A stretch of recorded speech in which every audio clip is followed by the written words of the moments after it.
Nuestro primer invitado es el politólogo y investigador Harry Browne. Harry, como siempre, un placer tenerte aquí en Next Noticias. El placer es mío, Fernando. Buenos días. Eh, yo siempre he tenido la teoría de que los latinoamericanos somos una especie, bueno, tenemos esa forma de ser gregarios en ciertos aspectos. Entramos, por ejemplo, a los populismos al mismo tiempo, a la sustitución de importaciones al mismo tiempo, incluso a la proliferación y a la elevación de mercado, pues a principios de los 90 casi al unísono. Y ahora se están dando fenómenos políticos que no son tal vez similares, pero sí análogos en Chile, en Colombia, y pues eso puede repercutir en la forma de hacer política en Panamá. Sí, claro que sí, Fernando. Y mira que tu introducción es muy adecuada porque justo me das pie a lo que quería empezar comentando en esta entrevista. Nosotros podemos, yo creo que lo que está sucediendo en América Latina hoy, y Panamá no escapa de eso, se tiene que ver dentro de un contexto regional en el que ha habido varios ciclos de la política latinoamericana. Un ciclo transicional, hubo un ciclo neoliberal en la década de los 90, luego vino el ciclo bolivariano populista que compartieron sobre todo los países andinos, pero también estuvo Argentina, hubo varios países de la región, y ahora estamos en un nuevo ciclo. Yo creo que incluso teniendo un evento tan fuerte como la pandemia, Sí. hay que entender que el nuevo ciclo democrático de la política en América Latina comenzó a finales del año 2019. Ojo, eso hay que tenerlo muy en cuenta. Ese ciclo es lo que el maestro de muchos de nosotros, a quien tú conoces bien, Manuel Alcántara, ha Mi llamado el profesor, ciclo hombre. de las, claro, el ciclo de las democracias fatigadas. Tenemos unas democracias que tienen altos grados de malestar popular, en los que hay altos niveles de percepción y hechos concretos de corrupción. Ha caído muchísimo la confianza institucional, los partidos políticos son cada vez más débiles, hay una gran volatilidad y una gran fragmentación. En conjunto, todo eso significa para toda América Latina una posibilidad de representación política muy baja. Estamos viendo en la región el caso de Chile, es el caso emblemático, cómo algunos países empiezan a buscar una salida para que la política sea más y mejor representativa de los intereses de la ciudadanía. Podemos pensar también que en el caso de Colombia, pues hay una presión muy grande para que las demandas de satisfacción, de bienestar de la población sean cumplidas por un sistema que ha perdido las posibilidades de representar a todo el conjunto de la ciudadanía. Pero la pregunta, Harry, es ¿quién llena esa silla vacía? Porque los partidos políticos al final tienen pues su recompensa ganando elecciones, pero también tienen su castigo sacándolos del poder. Pero un grupo tan amorfo como este, ¿con qué lo premias o lo castigas? Mira, es precisamente ese el gran reto, porque uno de los síntomas de esa fatiga democrática es precisamente la fragmentación. Mira, en el caso de Chile, hasta el día de hoy, Fernando, no sabemos bien cómo se dieron esas movilizaciones. En el siglo pasado, podemos recordar que teníamos actores como los sindicatos, o ya en la década de los 90 se hablaba de algunas ONGs muy importantes. Ahora realmente no sabemos con quién tener esa conversación. En el caso de Colombia está sucediendo algo más o menos parecido. Sí hay algunos sindicatos, hay algunos candidatos, unos posibles candidatos presidenciales que parecen representar una parte de la población, pero esa fragmentación y ese, digamos, ese ataque que hemos tenido permanentemente a las instituciones de intermediación, pues hace que la conversación sea todavía mucho más difícil y que haya la necesidad de generar una nueva, digamos, una nueva élite, un nuevo actor, más que una élite, un nuevo actor que sea realmente representativo y articule los distintos intereses que hay en la sociedad. Ese es uno de los grandísimos retos que hay en la política latinoamericana en este momento. Porque hay algo que yo siempre y es más, lo comentaba, lo discutía con el ingeniero Blandón hace unos días. ¿Qué hizo esta generación que no hicimos las generaciones pasadas, que también estuvimos en las calles, que también pues tratamos de cambiar nuestro mundo? Y parece que a esta gente les salieron las cuentas. Y por ejemplo, el movimiento del Black Lives Matter, antes en España, el movimiento de los indignados. Es decir, ¿qué hizo esta generación para poder llegar al poder tan fácil y tan rápidamente que no hicimos nosotros antes. Mira, y me gusta que comentes esto porque en Panamá se ha escuchado a varias personas, algunos líderes de opinión muy jóvenes, que dicen que la generación nuestra, la tuya y la mía, pues ha dejado unos países destruidos y a nosotros, como bien recuerdas, nos tocó pelear por la democracia, por Claro, ejemplo, ni más ni menos. ni más ni menos, hombre. Y esa democracia con problemas se la hemos entregado a estas generaciones que no creo que estén llegando al poder tan fácilmente. Has puesto el ejemplo de los indignados en España. Eso fue muy duro. El sistema político español pudo generar dos partidos políticos, Podemos y Ciudadanos, para procesar ese conflicto, pero en América Latina nos hemos encontrado con una situación que está habiendo dificultades de generar esos nuevos actores políticos, esa nueva oferta electoral para que interprete la realidad de una manera distinta, una realidad que está mediada, por ejemplo, con las redes sociales, en Sí, que cada persona tiene un fragmento de poder para hacer escuchar su voz.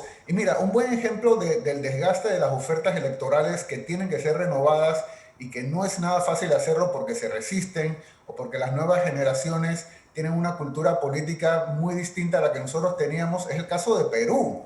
Mira la oferta electoral peruana tan problemática que tienen, no ahora en estas sí. elecciones, que va a haber la segunda vuelta en una semana.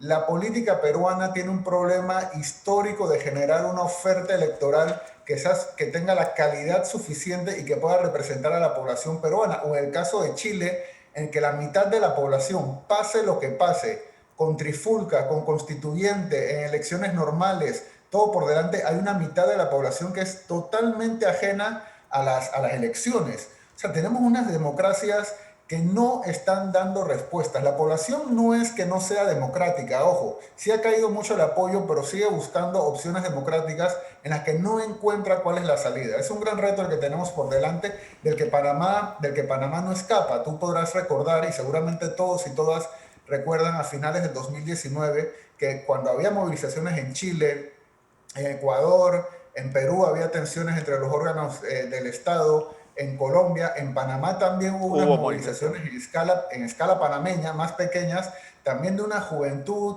de los grupos LGBT, de las mujeres insatisfechas, que detuvieron una reforma constitucional. Sí. O sea, hay que mirar este evento no solamente en clave panameña, sino regionalmente, pero también con un periodo de tiempo más largo que comenzó a finales de 2019 y que de aquí al 2024, cuando 14 de los 18 países de la región van a tener elecciones, vamos a tener que seguir interpretando qué es lo que está pasando en este marco de las democracias fatigadas de América Latina.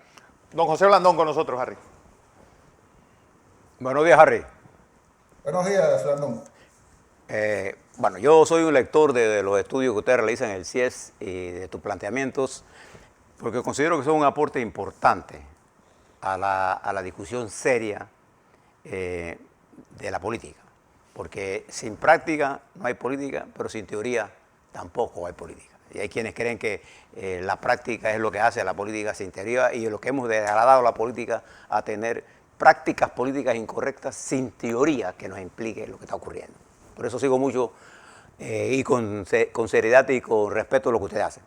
Pero yo tengo un par de preguntas para ver cuál es tu opinión con respecto a cosas más específicas ahora. Hay una campaña montada contra las estructuras políticas partidarias. Estoy hablando de Panamá ahora, porque esto que está viendo en el mundo de América Latina, usted lo puede repetir, lo ve en Birmania, lo ve en África, lo ve en los países europeos, lo ve lo que está pasando en Alemania con el surgimiento del Partido Verde en las elecciones en septiembre, lo ve el desastre que hay en los Estados Unidos. El sistema ha sido estremecido por una fuerza superior que nadie contaba con ella. Pero en Panamá, la campaña antipartido de centrar todo el ataque de la corrupción en la estructura política partidaria, sin entender la corrupción como un mecanismo mucho más amplio, ¿no crees tú que está destruyendo? Porque de la historia nos enseña a nosotros que las organizaciones políticas son las que pueden generar la fuerza necesaria para los cambios. Porque cuando tú ves el caso de Colombia, ¿con quién tú negocias en Colombia hoy de la parte? Bueno, con nadie, porque es tan heterogénea que no, igual que pasó con los chalecos amarillos.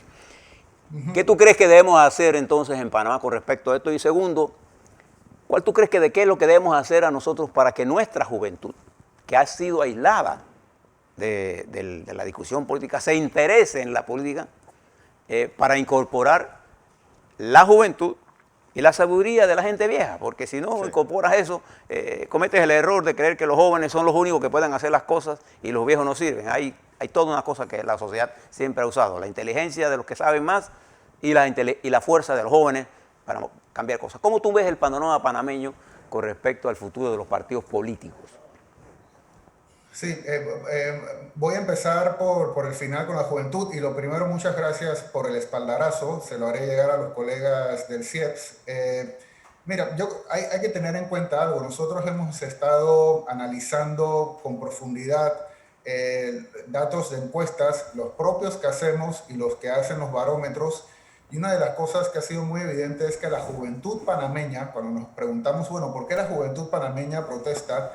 Hemos encontrado que la juventud panameña está cada vez más, no solamente está muy interesada en la política, sino que cada vez está más interesada en la política.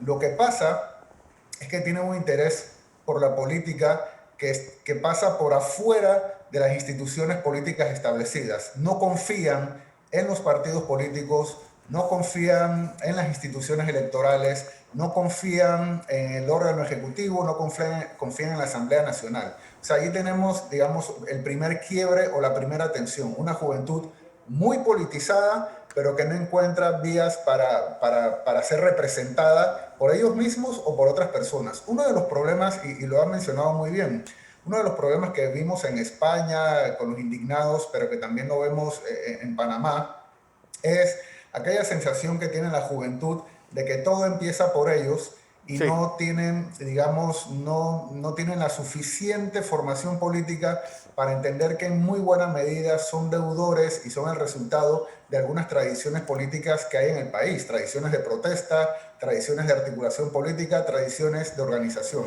Y aquí es donde viene el problema de la primera parte de la pregunta con los partidos políticos.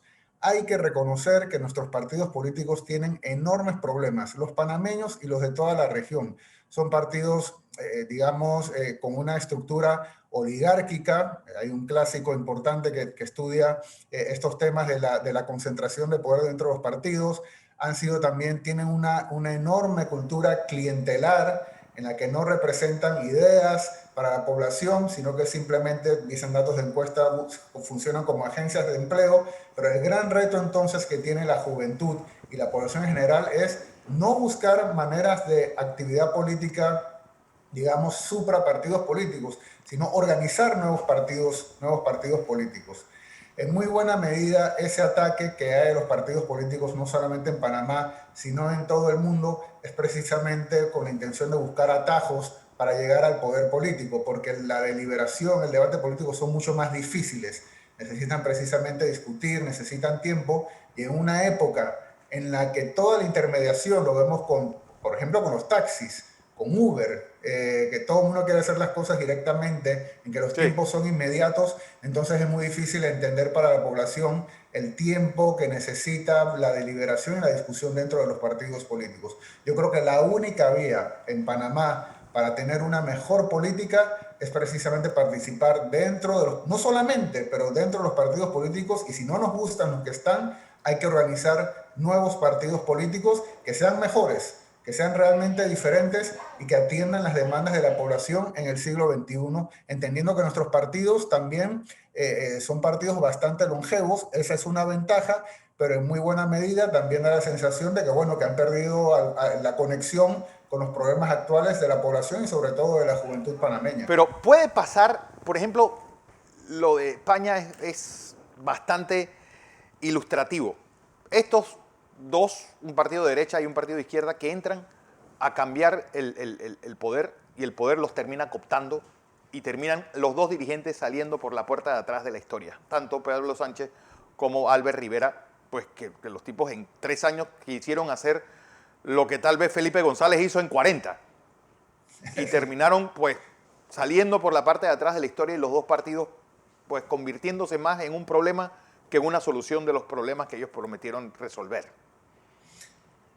Yo creo, voy a hacer esa comparación a ver si sale entre España y Panamá. Yo creo que en el caso de España vimos que el sistema político, a pesar de que fue remecido por el 15M y los indignados, tuvo la capacidad de crear nuevas ofertas con Ciudadanos, con Podemos, que procesaron el descontento que había surgido en esos años y Sí, que luego un partido como Podemos, que es un partido populista, aliado con un partido institucional histórico como como el partido Socialista, pues logra, digamos, absorber ese impulso que tenía ese nuevo actor. En el caso de Panamá, a pesar de los embates que sufre la política institucional que comentaba el ingeniero Blandón, podemos ver que el voto en las elecciones pasadas lo siguió concentrando el PRD y el Partido Cambio Democrático, que son partidos mainstream, digamos, ¿no? Que sí. son partidos centrales del sistema político. Los sistemas de partidos no deben estar anquilosados, deben tener la capacidad de absorber las nuevas demandas que hay en la población.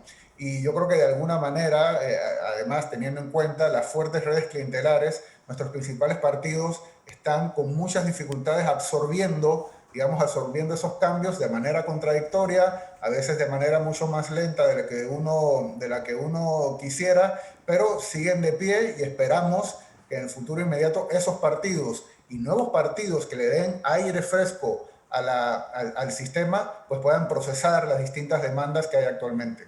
Don José. Harry, quizás uno de los problemas, incluso lo veo cuando tú escribes algo en las redes, encuentro respuestas tan llanas que me revelan el nivel de desconocimiento que tiene el que intenta responderte. Noto que los muchachos sí quieran entrar a la política, pero no entienden la política, Sí. porque tienen información, pero no el conocimiento. Por todo doy un ejemplo. El debate en Panamá está girando en torno a cosas circunstanciales, pero el centro del debate mundial es que el mundo marcha hacia un cambio de época. Nosotros en ese cambio de época, la República de Panamá juega un papel importante en la geopolítica, independientemente de nuestro tamaño y de nuestra población, pero poca gente logra entender la importancia geopolítica del país y como consecuencia de eso se detiene todos los días en lo accesorio. Y como los partidos no ayudan al debate, ahora mi pregunta es, ¿qué tenemos que hacer cuando tú pones una serie de programas y lo que tú estás encontrando diariamente es el antidebate? No es el respeto a las ideas. Usted y yo podemos pensar diferentes, pero eso no me lleva a mí no tengo ningún derecho a faltarle el respeto a su punto de vista diferente al mío. Entonces, una sociedad tan diversa, ¿cómo hacer en Panamá, no en España, aquí en Panamá, para elevar el debate político en donde tenga espacio el talento? Mira, yo creo que lo primero que hay que hacer es tener este tipo de conversaciones. O sea, Sí. los medios de comunicación tienen un rol y hay que hacer una pausa para salirse un poco del debate de los problemas diarios y poder abrir un poco el espectro, tener este tipo de conversaciones, no solamente entre los académicos, los periodistas, sino que llegue también al resto de la población. Yo creo que hay que tener en cuenta que hay un asunto cultural importante. Nosotros Blandón, Fernando Correa y yo mismo somos personas del siglo pasado y nosotros teníamos una cultura política en la que nos comprometíamos con una organización para toda nuestra vida, nuestro partido político, nuestro sindicato, a la organización que perteneciéramos y vivíamos todas las desventuras con esa organización desde adentro. La cultura política de los chicos y de las chicas hoy día es más una cultura de corto plazo ad hoc en la que tienen Sí. distintas militancias de las que van saltando de un momento a otro según los problemas que aparecen y así no se articula un país, así no se construye un país. Uno de los grandísimos retos, como dice Brandon, es la formación. Nuestros partidos políticos reciben, y esa es una de las decepciones que tenemos con ellos, lo han reconocido públicamente, que aún algunos de ellos, que aún recibiendo muchísimo dinero público para la formación de sus miembros, que también podrían utilizar para formar a parte de la ciudadanía, aunque no sean miembros de los partidos, no lo están usando de manera adecuada. Entonces, y por último, había mencionado las redes sociales, hay que entender el papel de las redes sociales. El sociólogo Manuel Castells, cuando hubo la primavera árabe, escribió un libro muy entusiasmado sobre las posibilidades democráticas de las redes sociales y hoy día sabíamos que ese entusiasmo Sí. no estaba del todo bien fundado. Las redes sociales han llegado a polarizar enormemente las discusiones, precisamente lo que decía Blandón. No podemos conversar porque inmediatamente llegamos a la polarización, al insulto y a la descalificación. Hay que tener en cuenta que tenemos esa herramienta poderosa y quizás también hacer un poco, ¿cómo llamarle? Que estamos trabajando eso en el CIEPS, de alfabetización mediática, sobre todo apuntando hacia las redes sociales para poder, digamos, desatar el potencial democrático que tienen y no caer en la polarización que están generando en todo el mundo, entre todas las conversaciones políticas que tenemos en nuestros países. Harry Brown, como siempre un placer tenerte como invitado aquí en Next Noticias. Vamos a información comercial. Igualmente, buenos días. Igualmente.